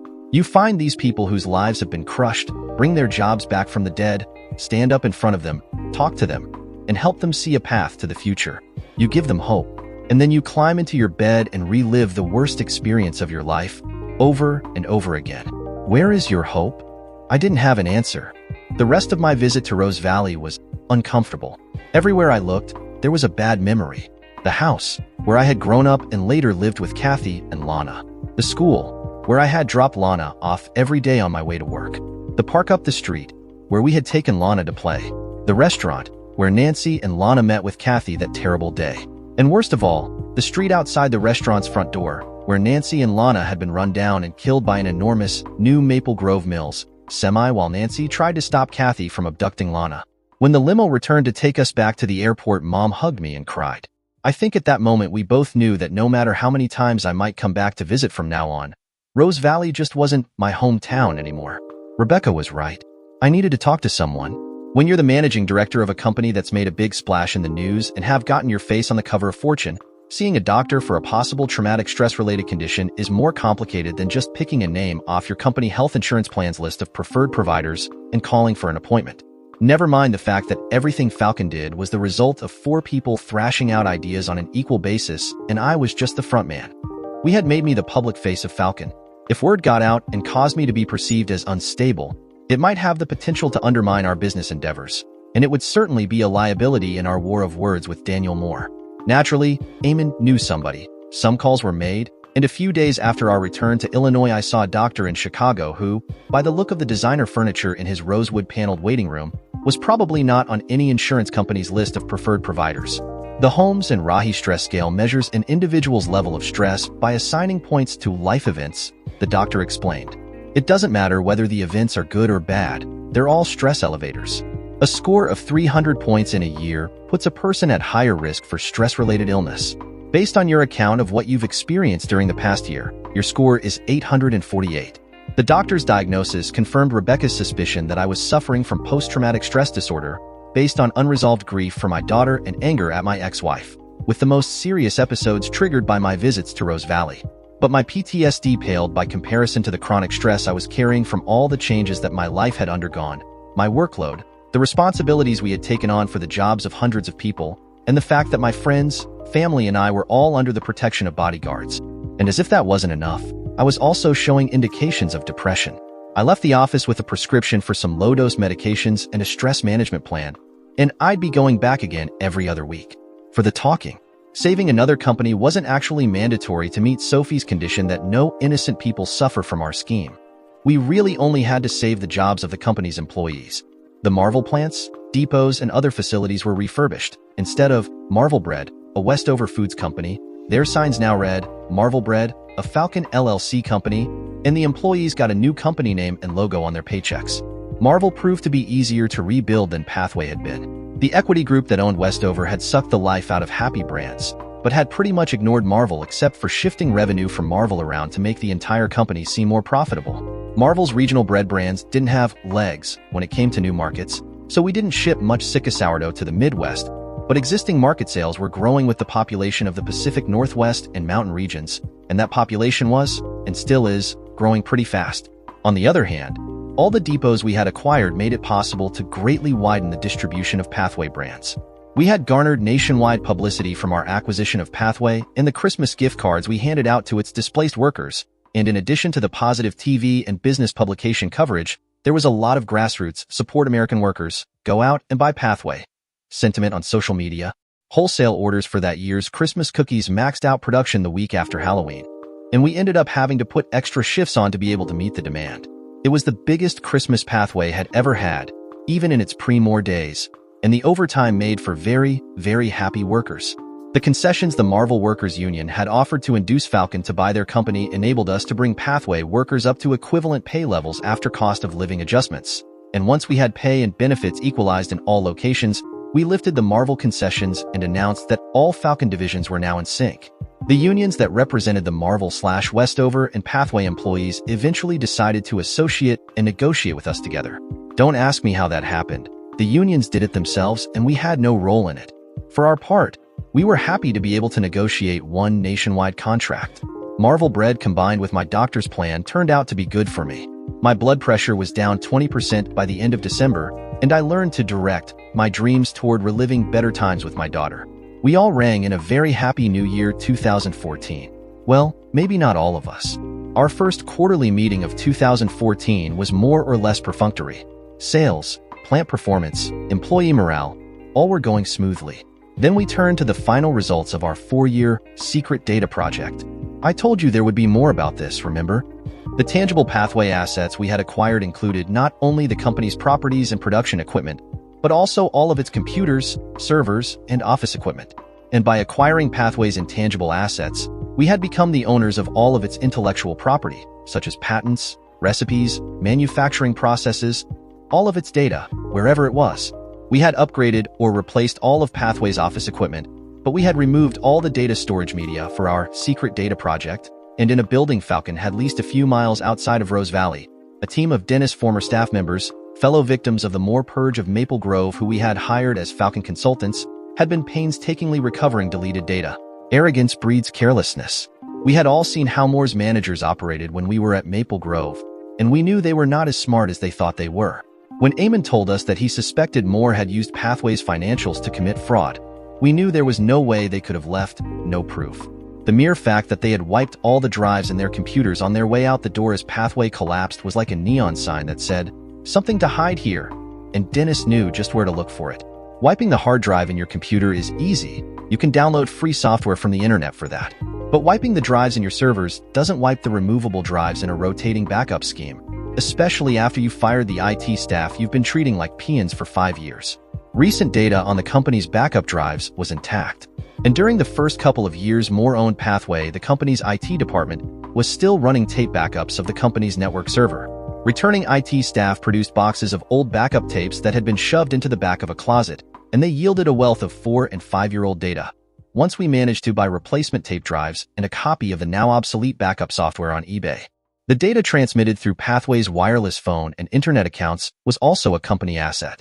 Every time one of Moore's people had sent or received email or text messages using their cell phones, copies of them were being held on some server in the bowels of USA Wireless for 7 years, and all of those accounts now belong to us. And did you know that digital copy/fax machines scan the documents you feed into them, use that scan data to make automatic resend attempts if needed, and then hold it until you delete it? Moore's people apparently didn't. As each new cache of data was recovered by Dennis' team, it was handed off to another team made up of Lucy's fired Maple Grove accountants and business analysts. Lucy's team spent 3 years crunching the numbers in the data that Dennis and his team recovered and reconstructing Moore's financial transactions, and all of our suspicions about how Pathway was used to commit fraud and then raided for every penny that could be stolen from it were confirmed. Moore had used the same crooked finance team for all his illegal operations, and for 5 years they were operating mostly out of the finance offices at Pathway Bakeries, using Pathway's office computers, network servers, telephones, and office equipment.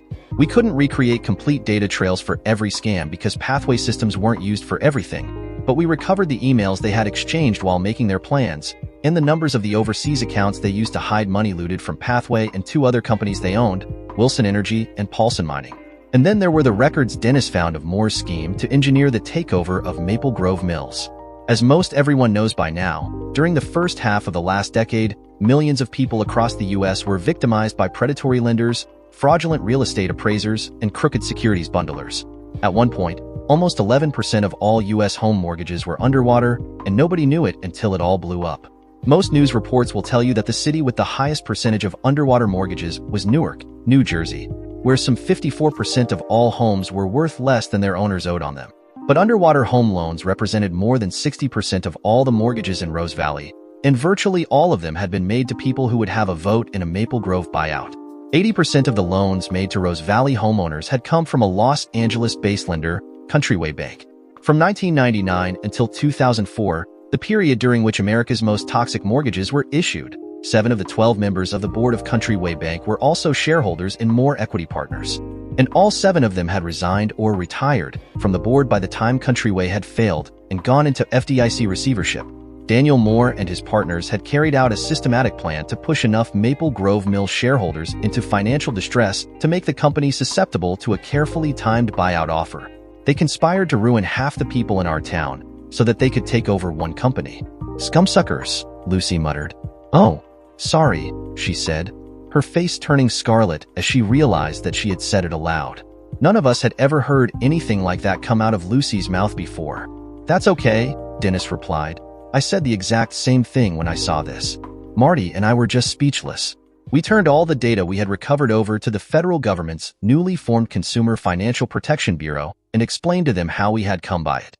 In the next 3 months, we explained it again to the Federal Trade Commission, the Securities and Exchange Commission, the Internal Revenue Service, and the Federal Reserve, and then to their equivalent state agencies in Illinois, Oregon, Texas, Wyoming, and Nevada. April 12, 2014. DOJ, SEC, and IRS level fraud and tax evasion charges against More Equity Partners CEO Moore. The U.S. Department of Justice, the U.S. Securities Exchange Commission, and the U.S. Internal Revenue Service have announced charges and an asset freeze against Daniel Moore and More Equity Partners LLC, saying that they operated the former Pathway Bakeries of Kelton, Illinois, Wilson Energy Incorporated of Dallas, Texas, Paulson Mining Incorporated of Cheyenne, Wyoming as the centerpiece of a $3.2 billion fraud scheme. "Our complaint alleges that Moore's business model was a sham," added Stephen Perkin, director of the SEC's Enforcement Division.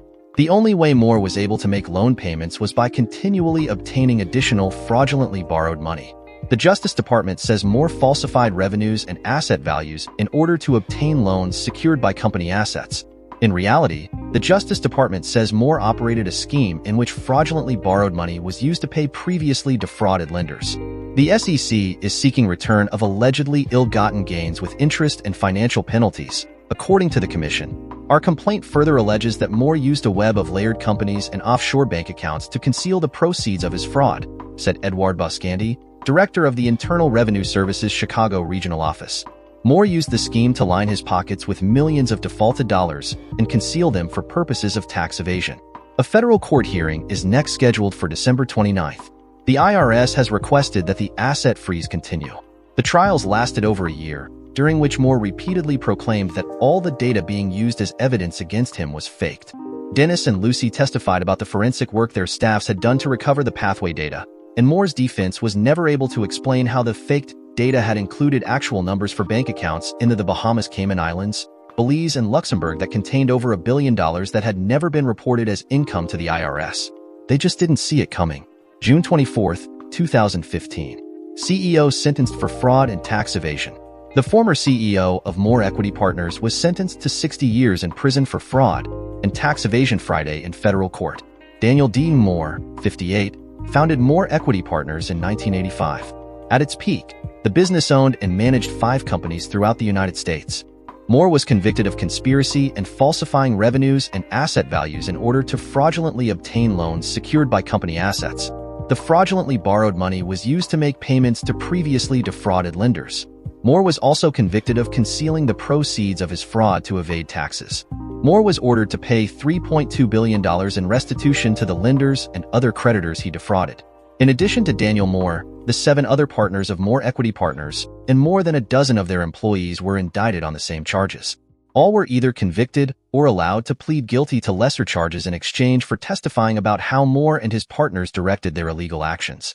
We were disappointed, however, when the DOJ decided that the predatory mortgage scheme Moore had carried out on the citizens of Rose Valley, like the rest of the nationwide mortgage scandal, consisted only of civil violations and no one would face criminal charges for any of it.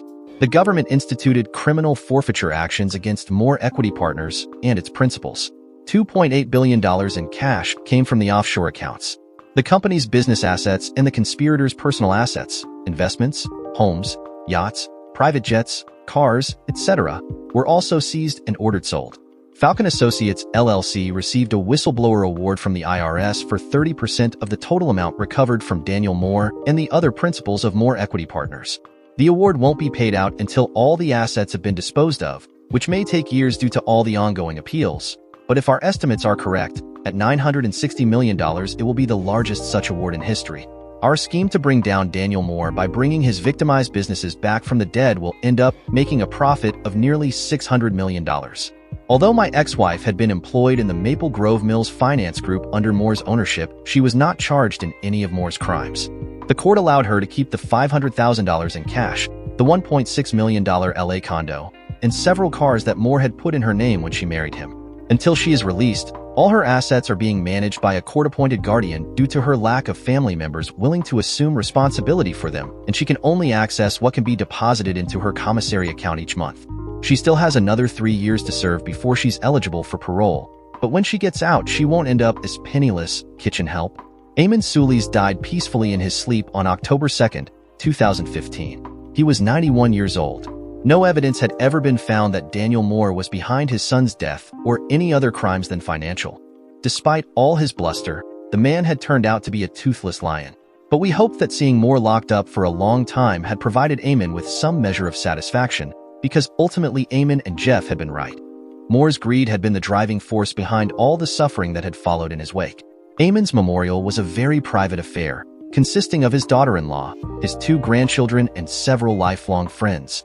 We did not attend, as his wish to the end was that no one outside our small band of conspirators should ever connect him or his money to Falcon Associates, LLC.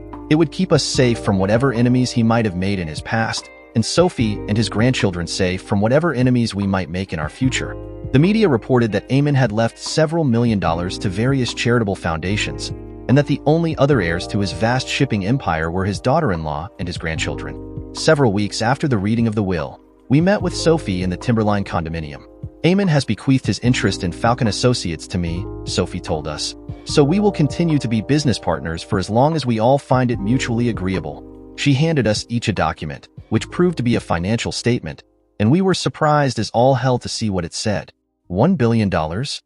Lucy gasped. Added to the funds already in the Falcon accounts, our 1/8 interest in the company amounted to more than $200 million each. Eamon's final investment, Sophie confirmed. He told me that of all the many things he had put his money into, Falcon was the one he was most proud of. It is ironic that no one outside this room will ever know that he made it. And he left you this letter? To my dear friends, by now Sophie will have informed you of my final deposit into the Falcon accounts. I know you will do good things with it. I want the 4 of you to know how thankful I am for having known you, and for what you have done for me. I do not only speak of bringing about justice for my Andre. I also speak of what you have done for my soul. Since I met and loved my Manon, I have tried to become a better man so that I might be worthy of her, but I have always doubted my success at this. You have allowed me to live my final days fighting on the side of the angels, and I pray I have finally redeemed myself so that I may be permitted to see my wife and son again. For that I am eternally grateful to you all. Thank you. Forever your friend, Eamon. P.S. Save as many of them as you can. And so, Sophie asked with a smile, who are we to be saving next? Falcon Associates, LLC completes purchase of assets of Moore Equity Partners. Albuquerque, New Mexico, December 4, 2015. Falcon Associates, LLC today announced that it has completed the purchase of the assets of Moore Equity Partners of Reno, Nevada. Under the terms of the asset purchase agreement, Falcon has acquired substantially all of the assets of Moore for approximately $528 million. Moore Equity's assets were seized by the Securities and Exchange Commission and the Internal Revenue Service in connection with fraud and tax evasion actions against the company and the conviction of its chairman, Daniel J. Moore, and consist of 3 businesses operated by the company: Wilson Energy Incorporated of Dallas, Texas, Paulson Mining Incorporated of Cheyenne, Wyoming, and Maple Grove Mills Incorporated of Rose Valley, or. Moore's operation of Wilson Energy and Paulson Mining was based on environmental destruction and the displacement of indigenous peoples, commented Roger Richardson, managing director of Falcon LLC. We will cease these operations immediately and do everything in our power to undo the harm they committed. We will also reform the operation of the Maple Grove Mills to restore it to the position it once held as a leading purveyor of the highest quality products. All Falcon Associates companies will adhere to the highest standards of business integrity. Source: Falcon Associates, LLC. Wilson Energy and Paulson Mining turned out to be shadows, nothing more than holding companies and more ways for Moore and his partners to steal money from investors. That turned out to actually be a good thing, because the mass destruction they had promised to unleash upon the rainforest was just another fraud. When we pulled the contracts for the rainforest deal with San Lawrence and cut loose all the thugs who'd been hired to make a show of burning out the homes of the indigenous tribes, there were barely 200 actual employees between both companies worldwide. Given what they originally hired on to do, we weren't nearly as motivated to save their jobs, but we've given them a chance, if they'll work to advance the newly formed Falcon Environmental Group's first South American venture. It's an enormous gamble, because nobody has ever successfully replanted such a large expanse of deforested prime rainforest. But it's attracted some of the world's leading environmental scientists, and if we succeed, the potential for creating jobs in environmental restoration is enormous. And that brings us to today. I'm in the office of a warehouse on the grounds of the Maple Grove Mills. It's the only building in town large enough to hold all the mill's employees, current and former, and their families. This afternoon, we constructed a temporary stage out of scaffolding, and right now about 70% of the population of Rose Valley, Oregon is waiting for the four of us to come out and talk to them. We're going to start with the Falcon Pitch, our mantra about success through dedication to quality and business integrity. We'll remind them that Maple Grove used to be a place that cared about the quality of the work people did and treated them with respect and fairness. And we're going to reassure them that we can make this work and that it shouldn't be that hard because it's the way we always used to do things. But rebuilding Maple Grove isn't going to be like saving Pathway or Marvel or even Wilson and Paulson. The people in those companies were all in the same boat, together, and didn't split into factions for and against selling their companies. A third of Maple Grove's workers were kicked out the door 4 years ago, not just for a few months. Yes, we hired most of the marketing, finance, and technology people as Falcon consultants and helped place other fired Maple Grove workers in jobs with Marvel in Portland and Spokane, and we'll offer all of them their jobs back at Maple Grove, but a lot of them may choose not to return. And many of those who do come home will still have hard feelings about the fact that their neighbors, co-workers, and in some cases even family got dollar signs in their eyes, overextended themselves, and then panicked and sold the lifeblood of our community out from under us. I know that because I'm one of them. And just as I continue to work through the personal demons that have haunted me for so long, we all have to resolve our feelings, because if we don't, they'll eat us alive. I'm going to talk frankly about what we let happen to our town, what it cost us, and how we have to cope with our feelings about it and live and work together if we're going to put our hometown right. Yes, I said our hometown.